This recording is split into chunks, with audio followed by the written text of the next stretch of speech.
Read by Kirsten Ferreri. The Adventures of Sherlock Holmes, by Arthur Conan Doyle. Adventure 5. The 5 Orange Pips.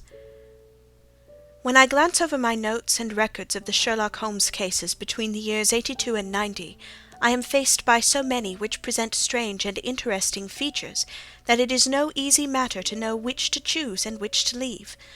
Some, however, have already gained publicity through the papers, and others have not offered a field for those peculiar qualities which my friend possessed in so high a degree, and which it is the object of these papers to illustrate.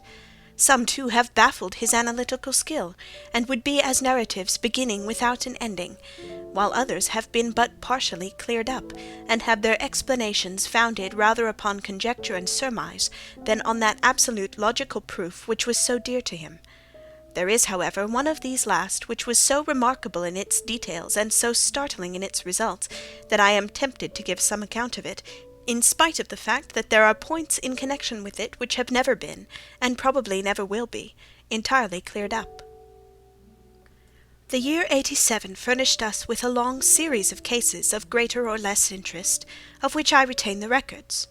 Among my headings under this one 12 months, I find an account of the adventure of the Paradol Chamber, of the Amateur Mendicant Society, who held a luxurious club in the lower vault of a furniture warehouse, of the facts connected with the loss of the British bark Sophie Anderson, of the singular adventures of the Grice Pattersons in the island of Uffa, and finally of the Camberwell poisoning case. In the latter, as may be remembered, Sherlock Holmes was able, by winding up the dead man's watch, to prove that it had been wound up 2 hours before, and that therefore the deceased had gone to bed within that time, a deduction which was of the greatest importance in clearing up the case. All these I may sketch out at some future date, but none of them present such singular features as the strange train of circumstances which I have now taken up my pen to describe. It was in the latter days of September, and the equinoctial gales had set in with exceptional violence. All day the wind had screamed, and the rain had beaten against the windows, so that even here, in the heart of great hand-made London, we were forced to raise our minds for the instant from the routine of life, and to recognize the presence of those great elemental forces which shriek at mankind through the bars of his civilization, like untamed beasts in a cage. As evening drew in, the storm grew higher and louder, and the wind cried and sobbed like a child in the chimney. Sherlock Holmes sat moodily at one side of the fireplace, cross-indexing his records of crime, while I, at the other, was deep in one of Clark Russell's fine sea stories, until the howl of the gale from without seemed to blend with the text, and the splash of the rain to lengthen out into the long swash of the sea-waves. My wife was on a visit to her mother's, and for a few days I was a dweller once more in my old quarters at Baker Street. "Why," said I, glancing up at my companion, "that was surely the bell. Who could come up to-night? Some friend of yours, perhaps?" "Except yourself, I have none," he answered. "I do not encourage visitors." "A client, then?" "If so, it is a serious case. Nothing less would bring a man out on such a day and at such an hour. But I take it that it is more likely to be some crony of the landlady's."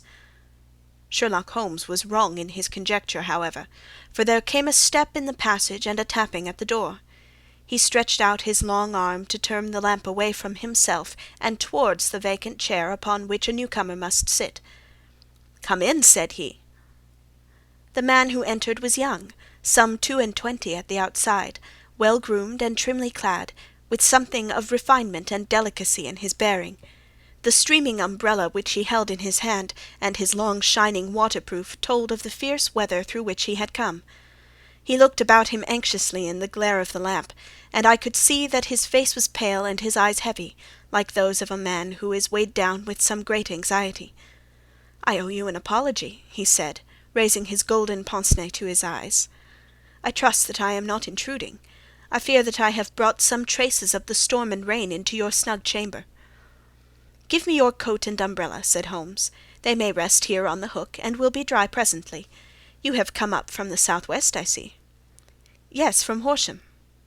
"That clay and chalk mixture which I see upon your toe-caps is quite distinctive." "I have come for advice." "That is easily got." "And help." That is not always so easy. I have heard of you, Mr. Holmes. I heard from Major Prendergast how you saved him in the Tankerville Club scandal. Ah, of course, he was wrongfully accused of cheating at cards. He said that you could solve anything. He said too much. That you are never beaten. I have been beaten 4 times, 3 times by men, and once by a woman. Oh, but what is that compared with the number of your successes? It is true that I have been generally successful. Then you may be so with me. I beg that you will draw up your chair to the fire, and favour me with some details as to your case. It is no ordinary one.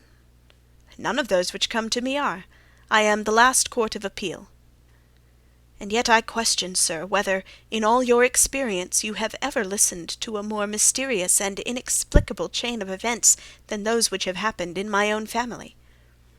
You fill me with interest, said Holmes. Pray give us the essential facts from the commencement, and I can afterwards question you as to those details which seem to me to be most important. The young man pulled his chair up, and pushed his wet feet out toward the blaze. My name, said he, is John Openshaw, but my own affairs have, as far as I can understand, little to do with this awful business. It is a hereditary matter, so in order to give you an idea of the facts, I must go back to the commencement of the affair. You must know that my grandfather had 2 sons, my uncle Elias and my father Joseph.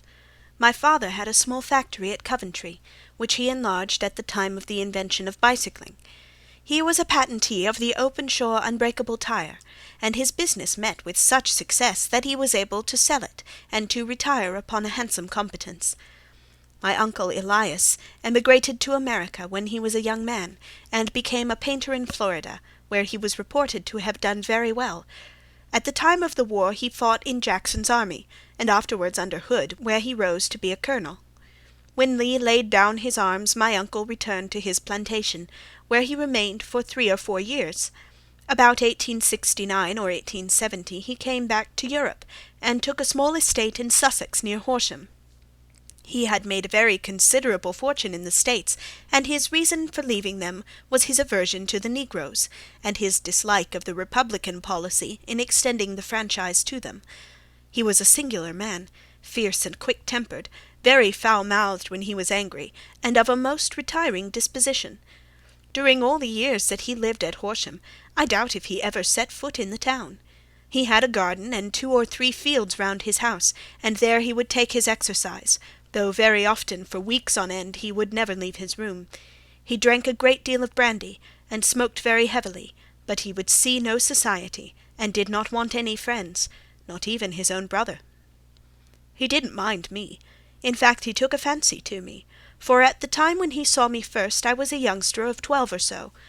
This would be in the year 1878, after he had been 8 or 9 years in England.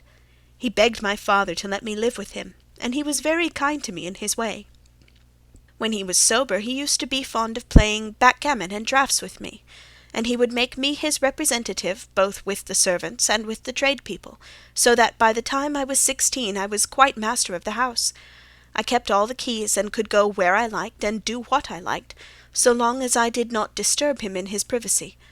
There was one singular exception, however, for he had a single room, a lumber room up among the attics, which was invariably locked, and which he would never permit either me or anyone else to enter. With a boy's curiosity I have peeped through the keyhole, but I was never able to see more than such a collection of old trunks and bundles as would be expected in such a room. One day, it was March of 1883, a letter with a foreign stamp lay upon the table in front of the colonel's plate. It was not a common thing for him to receive letters, for his bills were all paid in ready money, and he had no friends of any sort. "From India," said he, as he took it up. "Pondicherry postmark. What can this be?" Opening it hurriedly, out there jumped 5 little dried orange pips, which pattered down upon his plate. I began to laugh at this, but the laugh was struck from my lips at the sight of his face. His lip had fallen, his eyes were protruding, his skin the colour of putty, and he glared at the envelope which he still held in his trembling hand. "K!" he shrieked, and then, my God, my sins have overtaken me." "What is it, uncle?" I cried. "Death," said he. and rising from the table, he retired to his room, leaving me palpitating with horror. I took up the envelope, and saw scrawled in red ink upon the inner flap, just above the gum, the letter K 3 times repeated. There was nothing else, save the 5 dried pips. What could be the reason of his overpowering terror? I left the breakfast table, and as I ascended the stair I met him coming down with an old rusty key, which must have belonged to the attic, in one hand, and a small brass box like a cash-box in the other. "They may do what they like, but I'll checkmate them still," said he with an oath. "Tell Mary that I shall want a fire in my room to-day, and send down to Fordham, the Horsham lawyer." I did as he ordered, and when the lawyer arrived I was asked to step up to the room. The fire was burning brightly, and in the grate there was a mass of black fluffy ashes, as of burned paper, while the brass box stood open and empty beside it. As I glanced at the box I noticed with a start that upon the lid was printed the treble K which I had read in the morning upon the envelope. "I wish you, John," said my uncle, "to witness my will. I leave my estate, with all its advantages and all its disadvantages, to my brother, your father, whence it will, no doubt, descend to you. If you can enjoy it in peace, well and good. If you find you cannot, take my advice, my boy, and leave it to your deadliest enemy. I am sorry to give you such a two-edged thing, but I can't say what turn things are going to take. Kindly sign the paper where Mr. Fordham shows you." I signed the paper as directed, and the lawyer took it away with him. The singular incident made, as you may think, the deepest impression upon me, and I pondered over it and turned it every way in my mind without being able to make anything of it. Yet I could not shake off the vague feeling of dread which it left behind, though the sensation grew less keen as the weeks passed and nothing happened to disturb the usual routine of our lives. I could see a change in my uncle, however. He drank more than ever, and he was less inclined for any sort of society. Most of his time he would spend in his room, with the door locked upon the inside, but sometimes he would emerge in a sort of drunken frenzy, and would burst out of the house and tear about the garden with a revolver in his hand, screaming out that he was afraid of no man, and that he was not to be cooped up like a sheep in a pen by man or devil. When these hot fits were over, however, he would rush tumultuously in at the door, and lock and bar it behind him, like a man who can brazen it out no longer against the terror which lies at the root of his soul. At such times I have seen his face, even on a cold day, glisten with moisture, as though it were new raised from a basin. Well, to come to an end of the matter, Mr. Holmes, and not to abuse your patience, there came a night when he made one of those drunken sallies from which he never came back. We found him, when we went to search for him, face downward in a little green-scummed pool, which lay at the foot of the garden. There was no sign of any violence, and the water was but 2 feet deep, so that the jury, having regard to his known eccentricity, brought in a verdict of suicide. But I, who knew how he winced from the very thought of death, had much ado to persuade myself that he had gone out of his way to meet it. The matter passed, however, and my father entered into possession of the estate, and of some £14,000, which lay to his credit at the bank. "One moment," Holmes interposed. "Your statement is, I foresee, one of the most remarkable to which I have ever listened. Let me have the date of the reception by your uncle of the letter, and the date of his supposed suicide." "The letter arrived on March 10th, 1883. His death was 7 weeks later, upon the night of May 2nd. "Thank you. Pray proceed." "When my father took over the Horsham property, he, at my request, made a careful examination of the attic, which had been always locked up. We found the brass box there, although its contents had been destroyed. On the inside of the cover was a paper label, with the initials of KKK repeated upon it, and letters, memoranda, receipts, and a register written beneath. These, we presume, indicated the nature of the papers which had been destroyed by Colonel Openshaw.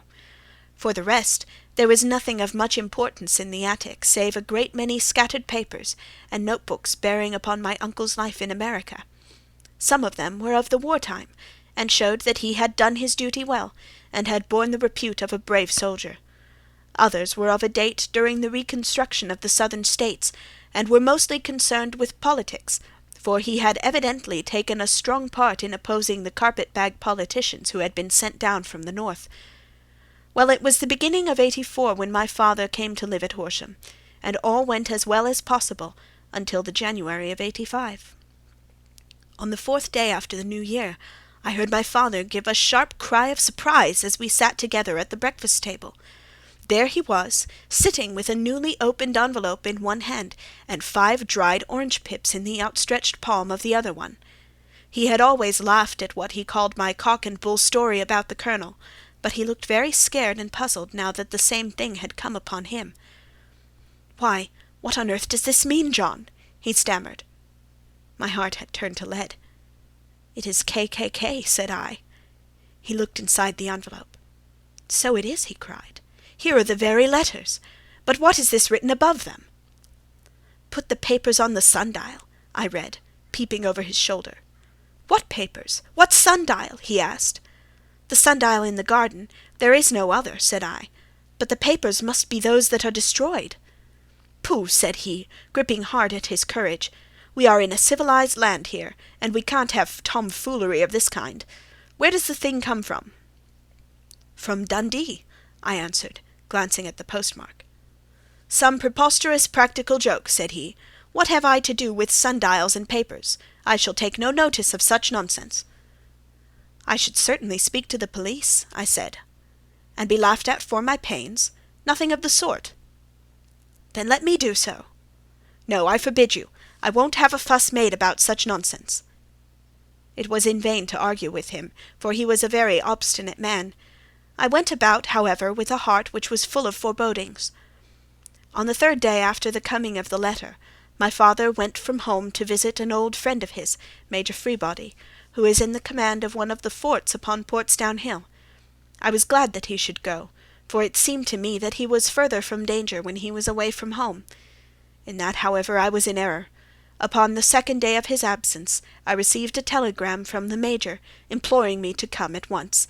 My father had fallen over one of the deep chalk pits which abound in the neighbourhood, and was lying senseless with a shattered skull. I hurried to him, but he passed away without ever having recovered his consciousness. He had, as it appears, been returning from Fareham in the twilight, and as the country was unknown to him, and the chalk pit unfenced, the jury had no hesitation in bringing in a verdict of death from accidental causes. Carefully as I examined every fact connected with his death, I was unable to find anything which could suggest the idea of murder. There were no signs of violence, no footmarks, no robbery, no record of strangers having been seen upon the roads, and yet I need not tell you that my mind was far from at ease, and that I was well nigh certain that some foul plot had been woven around him. In this sinister way I came into my inheritance. You will ask me why I did not dispose of it. I answer, because I was well convinced that our troubles were in some way dependent upon an incident in my uncle's life, and that the danger would be as pressing in one house as in another. It was in January of '85 that my poor father met his end, and 2 years and 8 months have elapsed since then. During that time I have lived happily at Horsham, and I had begun to hope that this curse had passed away from the family, and that it had ended with the last generation. I had begun to take comfort too soon, however. Yesterday morning the blow fell, in the very shape in which it had come upon my father. The young man took from his waistcoat a crumpled envelope, and turning to the table, he shook out upon it 5 little dried orange pips. "This is the envelope," he continued. "The postmark is London, Eastern Division. Within are the very words which were upon my father's last message, KKK, and then put the papers on the sundial." "What have you done?" asked Holmes. "Nothing." "Nothing?" "To tell the truth," he sank his face into his thin white hands, "I have felt helpless. I have felt like one of those poor rabbits when the snake is writhing toward it. I seem to be in the grasp of some resistless, inexorable evil, which no foresight and no precautions can guard against." "Tut, tut!" cried Sherlock Holmes. "You must act, man, or you are lost. Nothing but energy can save you. This is no time for despair." "I have seen the police." "Ah! But then listen to my story with a smile. I am convinced that the inspector has formed the opinion that the letters were all practical jokes, and that the deaths of my relations were really accidents, as the jury stated, and were not to be connected with the warnings." Holmes shook his clenched hands in the air. Incredible imbecility!" he cried. "They have, however, allowed me a policeman, who may remain in the house with me." "Has he come with you to-night?" "No, his orders were to stay in the house." Again Holmes raved in the air. "Why did you come to me?" he cried. "And above all, why did you not come at once?" "I did not know. It was only to-day that I spoke to Major Prendergast about my troubles, and was advised by him to come to you." "It is really 2 days since you have had the letter. We should have acted before this. You have no further evidence, I suppose, than that which you have placed before us, no suggestive detail which might help us." "There is one thing," said John Openshaw. He rummaged in his coat pocket, and drawing out a piece of discoloured blue-tinted paper, he laid it out upon the table. "I have some remembrance," said he, "that on the day when my uncle burned the papers, I observed that the small unburned margins which lay amid the ashes were of this particular colour. I found this single sheet upon the floor of his room, and I am inclined to think that it may be one of the papers which has perhaps fluttered out from among the others, and in that way has escaped destruction. Beyond the mention of Pip's, I do not see that it helps us much. I think myself that it is a page from some private diary. The writing is undoubtedly my uncle's." Holmes moved the lamp, and we both bent over the sheet of paper, which showed by its ragged edge that it had indeed been torn from a book. It was headed March 1869, and beneath were the following enigmatical notices: 4th. Hudson came. Same old platform. 7th. Set the Pips on Macaulay, Paramore, and John Swain, of St. Augustine. 9th. Macaulay cleared. 10th. John Swain cleared. 12th. Visited Paramore. All well. "Thank you," said Holmes, folding up the paper and returning it to our visitor. "And now you must on no account lose another instant. We cannot spare time even to discuss what you have told me. You must get home instantly, and act." "What shall I do?" "There is but one thing to do. It must be done at once. You must put this piece of paper which you have shown us into the brass box which you have described. You must also put in a note to say that all the other papers were burned by your uncle, and that this is the only one which remains. You must assert that in such words as will carry conviction with them.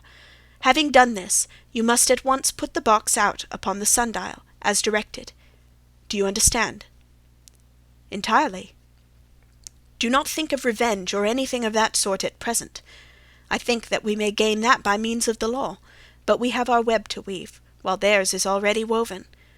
The first consideration is to remove the pressing danger which threatens you. The second is to clear up the mystery and to punish the guilty parties." "I thank you," said the young man, rising and pulling on his overcoat. "You have given me fresh life and hope. I shall certainly do as you advise."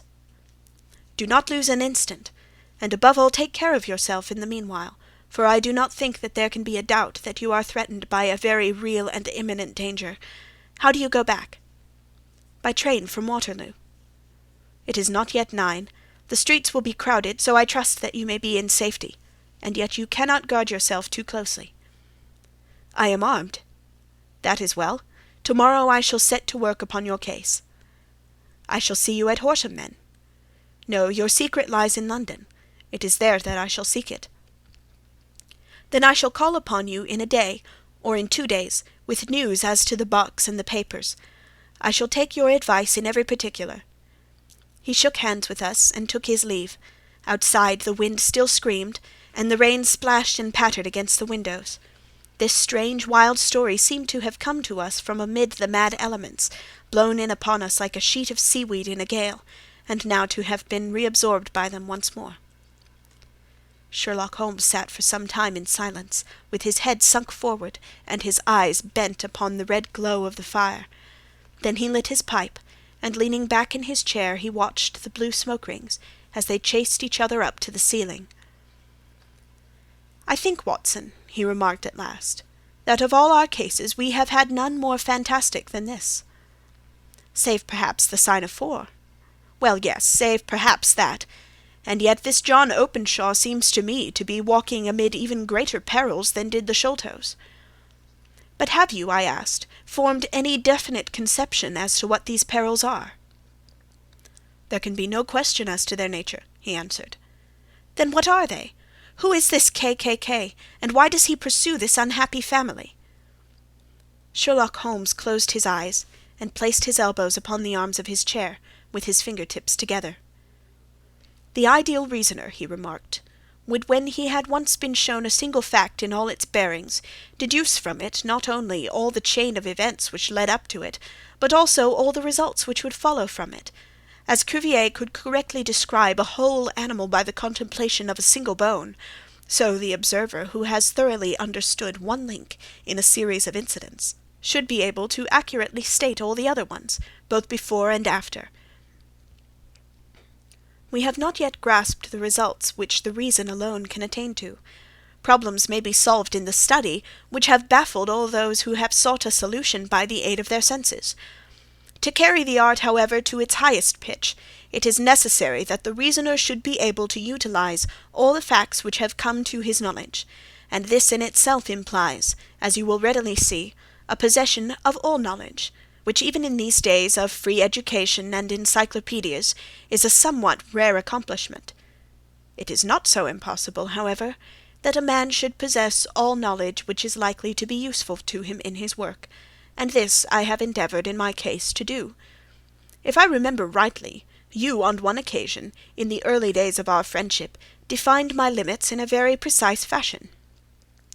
"Yes," I answered, laughing, "it was a singular document. Philosophy, astronomy, and politics were marked at 0, I remember. Botany variable, geology profound as regards the mud-stains from any region within 50 miles of town, chemistry eccentric, anatomy unsystematic, sensational literature and crime records unique, violin player, boxer, swordsman, lawyer, and self-poisoner by cocaine and tobacco. Those, I think, were the main points of my analysis." Holmes grinned at the last item. "Well," he said, "I say now, as I said then, that a man should keep his little brain-attic stocked with all the furniture that he is likely to use, and the rest he can put away in the lumber-room of his library, where he can get at it if he wants it. Now for such a case as the one which has been submitted to us tonight, we need certainly to muster all our resources. Kindly hand me down the letter K of the American Encyclopedia which stands upon the shelf beside you. Thank you. Now let us consider the situation, and see what may be deduced from it. In the first place, we may start with a strong presumption that Colonel Openshaw had some very strong reason for leaving America. Men at his time of life do not change all their habits and exchange willingly the charming climate of Florida for the lonely life of an English provincial town. His extreme love of solitude in England suggests the idea that he was in fear of something or someone, so we may assume as a working hypothesis that it was fear of someone or something which drove him from America. As to what it was he feared, we can only deduce that by considering the formidable letters which were received by himself and his successors. Did you remark the postmarks of those letters? The first was from Pondicherry, the second from Dundee, and the third from London. From East London. What do you deduce from that? They are all seaports. That the writer was on board of a ship. Excellent. We have already a clue. There can be no doubt that the probability, the strong probability, is that the writer was on board of a ship. And now let us consider another point. In the case of Pondicherry, 7 weeks elapsed between the threat and its fulfilments. In Dundee it was only some 3 or 4 days. Does that suggest anything? A greater distance to travel? But the letter also had a greater distance to come. Then I do not see the point. There is at least a presumption that the vessel in which the man or men are is a sailing ship. It looks as if they always send their singular warning or token before them when starting upon their mission. You see how quickly the deed followed the sign when it came from Dundee. If they had come from Pondicherry in a steamer, they would have arrived almost as soon as their letter. But as a matter of fact, 7 weeks elapsed. I think that those 7 weeks represented the difference between the mail-boat which brought the letter and the sailing vessel which brought the writer. It is possible. More than that, it is probable. And now you see the deadly urgency of this new case, and why I urged young Openshaw to caution. The blow has always fallen at the end of the time which it would take the senders to travel the distance. But this one comes from London, and therefore we cannot count upon delay. "Good God!" I cried. "What can it mean, this relentless persecution?" "The papers which Openshaw carried are obviously of vital importance to the person or persons in the sailing ship. I think that it is quite clear that there must be more than one of them. A single man could not have carried out 2 deaths in such a way as to deceive a coroner's jury. There must have been several in it, and they must have been men of resource and determination. Their papers they mean to have, be the holder of them who it may. In this way, you see, KKK ceases to be the initials of an individual, and becomes the badge of a society." "But of what society?" "Have you never," said Sherlock Holmes, bending forward and sinking his voice, "have you never heard of the Ku Klux Klan?" "I never have." Holmes turned over the leaves of the book upon his knee. "Here it is," said he presently. "Ku Klux Klan. A name derived from the fanciful resemblance to the sound produced by cocking a rifle. This terrible secret society was formed by some ex-Confederate soldiers in the Southern States after the Civil War, and it rapidly formed local branches in different parts of the country, notably in Tennessee, Louisiana, the Carolinas, Georgia, and Florida. Its power was used for political purposes, principally for the terrorizing of the Negro voters, and the murdering and driving from the country of those who were opposed to its views. Its outrages were usually preceded by a warning sent to the marked man in some fantastic but generally recognized shape, a sprig of oak leaves in some parts, melon seeds or orange pips in others. On receiving this, the victim might either openly abjure his former ways, or might fly from the country. If he braved the matter out, death would unfailingly come upon him, and usually in some strange and unforeseen manner. So perfect was the organization of the society, and so systematic its methods, that there is hardly a case upon record where any man succeeded in braving it with impunity, or in which any of its outrages were traced home to the perpetrators. For some years the organization flourished in spite of the efforts of the United States government and of the better classes of the community in the South. Eventually, in the year 1869, the movement rather suddenly collapsed, although there have been sporadic outbreaks of the same sort since that date. "You will observe," said Holmes, laying down the volume, "that the sudden breaking up of the society was coincident with the disappearance of Openshaw from America with their papers. It may well have been cause and effect. It is no wonder that he and his family have some of the more implacable spirits upon their track. You can understand that this register and diary may implicate some of the first men in the South, and that there may be many who will not sleep easy at night until it is recovered. Then the page we have seen is such as we might expect. It ran, if I remember right, sent the pips to A, B, and C, that is, sent the society's warning to them. Then there are successive entries that A and B cleared, or left the country, and finally that C was visited, with, I fear, a sinister result for C. Well, I think, Doctor, that we may let some light into this dark place, and I believe that the only chance young Openshaw has in the meantime is to do what I have told him. There is nothing more to be said or to be done tonight, so hand me over my violin, and let us try to forget for half an hour the miserable weather and the still more miserable ways of our fellow men." It had cleared in the morning, and the sun was shining with a subdued brightness through the dim veil which hangs over the great city. Sherlock Holmes was already at breakfast when I came down. "You will excuse me for not waiting for you," said he. "I have, I foresee, a very busy day before me in looking into this case of young Openshaw's." "What steps will you take?" I asked. "It will very much depend upon the results of my first enquiries. I may have to go down to Horsham after all." "You will not go there first?" "No, I shall commence with the city. Just ring the bell, and the maid will bring you up your coffee." As I waited, I lifted the unopened newspaper from the table, and glanced my eye over it. It rested upon a heading which sent a chill to my heart. "Holmes!" I cried, "you are too late." "Ah," said he, laying down his cup, "I feared as much. How was it done?" He spoke calmly, but I could see that he was deeply moved. My eye caught the name of Openshaw, and the heading, "Tragedy near Waterloo Bridge." Here is the account. Between 9 and 10 last night, Police Constable Cook, of the H Division, on duty near Waterloo Bridge, heard a cry for help and a splash in the water. The night, however, was extremely dark and stormy, so that, in spite of the help of several passers-by, it was quite impossible to effect a rescue. The alarm, however, was given, and by the aid of the water police, the body was eventually recovered.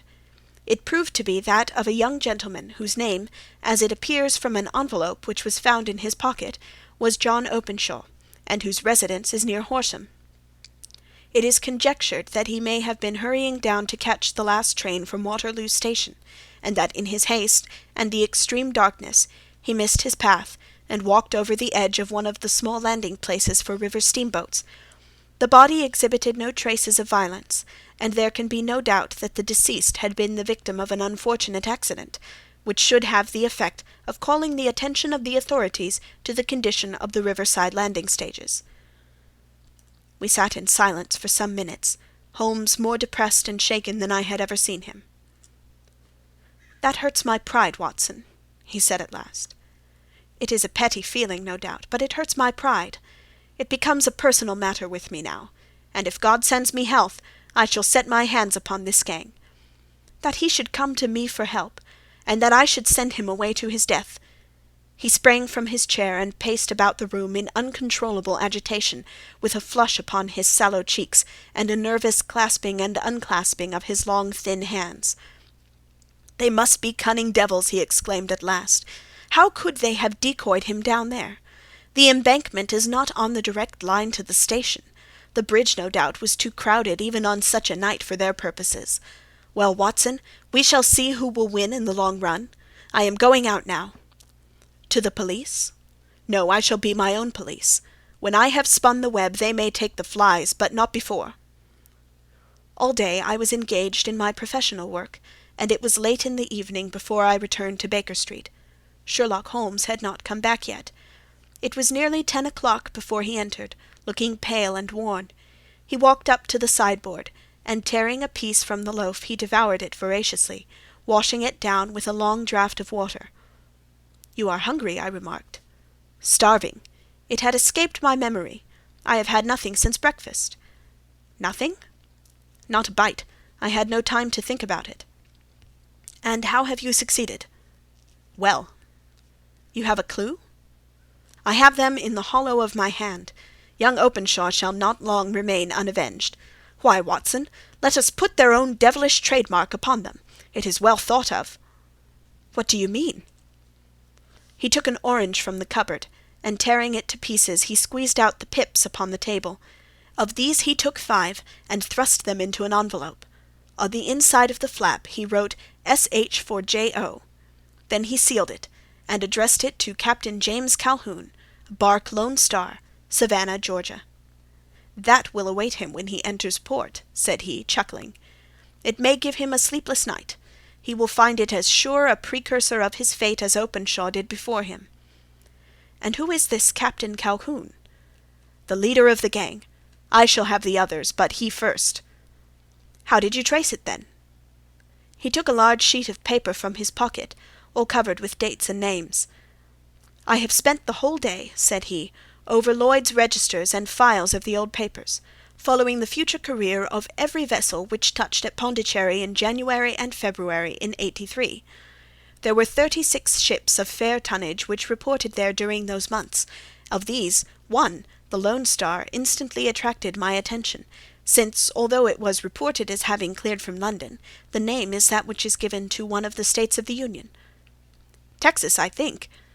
"I was not and am not sure which, but I know that the ship must have an American origin." "What then?" "I searched the Dundee records, and when I found that the bark Lone Star was there in January of '85, my suspicion became a certainty. I then inquired as to the vessels which lay at present in the port of London." "Yes?" "The Lone Star had arrived here last week. I went down to the Albert Dock, and found that she had been taken down the river by the early tide this morning, homeward bound to Savannah. I wired to Gravesend, and learned that she had passed some time ago, and as the wind is easterly, I have no doubt that she is now past the Goodwins, and not very far from the Isle of Wight." "What will you do, then?" "Oh, I have my hand upon him. He and the 2 mates are, as I learn, the only native-born Americans in the ship. The others are Finns and Germans. I know also that they were all 3 away from the ship last night. I had it from the stevedore who has been loading their cargo. By the time that their sailing ship reaches Savannah, the mail-boat will have carried this letter, and the cable will have informed the police of Savannah that these 3 gentlemen are badly wanted here upon a charge of murder. There is a flaw, however, in the best laid of human plans, and the murderers of John Openshaw were never to receive the orange pips, which would show them that another, as cunning and as resolute as themselves, was upon their track. Very long and very severe were the equinoctial gales that year. We waited long for news of the Lone Star of Savannah, but none ever reached us. We did at last hear that somewhere far out in the Atlantic a shattered stern-post of a boat was seen swinging in the trough of a wave, with the letters L.S. carved upon it. And that is all we shall ever know of the fate of the Lone Star. End of the 5 Orange Pips.